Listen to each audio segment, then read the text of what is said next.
Kamusta mga maka-full court? Welcome back ulit sa aking channel. At pag-usapan natin na yun isang 13 trade para iligtas ang Lakers at finish ang Memphis Grizzlies.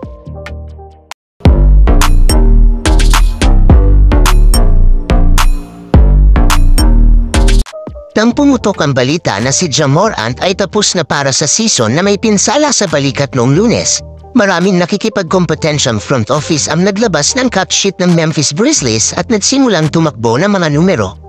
Ito ay dapat na maging isang mahalagang panahon para sa Memphis, ang pangalawang pinakamahusay na koponan sa Western Conference noong nakaraang season na may 51 panalo upang suriin kung ang pagdaragdag ng Marcus Smart sa core ng Jaren Jackson Jr., Desmond Bane at Morant ay magtataas ng franchise sa isang tunay na kalaban. Kahit nasa kakilakilabot na pagsisimula sa 25 laro na pagkakasuspinde ni Morant, tiwala ang Grizzlies bawat executive ng ibang koponan na magiging postseason factor pa rin sila kahit na nananahulugan niyon na makapasok sa play-in tournament. Pero ngayon, mukhang tapos na ang pangarap na yon.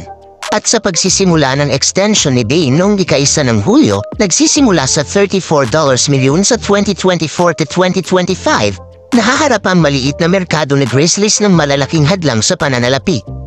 Ang isang koponan ba na umiwas sa pagbabayad ng mga luxury tax ay ganap na tumalon sa mga parusa sa antas ng apron. Kaya ang mga nakikipagkompetensyang executive ay hindi iniisip, dapat asahan ng Memphis ang ilang mga tawag sa telepono sa mga darating na araw at linggo bago ang deadline ng kalakalan sa ika-8 ng Pebrero. Sa partikular, ang Los Angeles Lakers na nagpatalsik sa Grizzlies mula sa playoffs noong nakaraang taon ngunit hindi rin mahusay ang pagganap ay maaaring maging interesado. Proof sa Brooklyn na maaaring maging bukas sa muling pagsasama-sama ng dating All-Star at marahil ay maaaring magsama-sama ang tatlong team trade para ayusin ang Lakers, gawin mas mahusay ang pinansyal na kalagayan ng Memphis para sa 2024-25 at bigyan ng tulong ang Nets.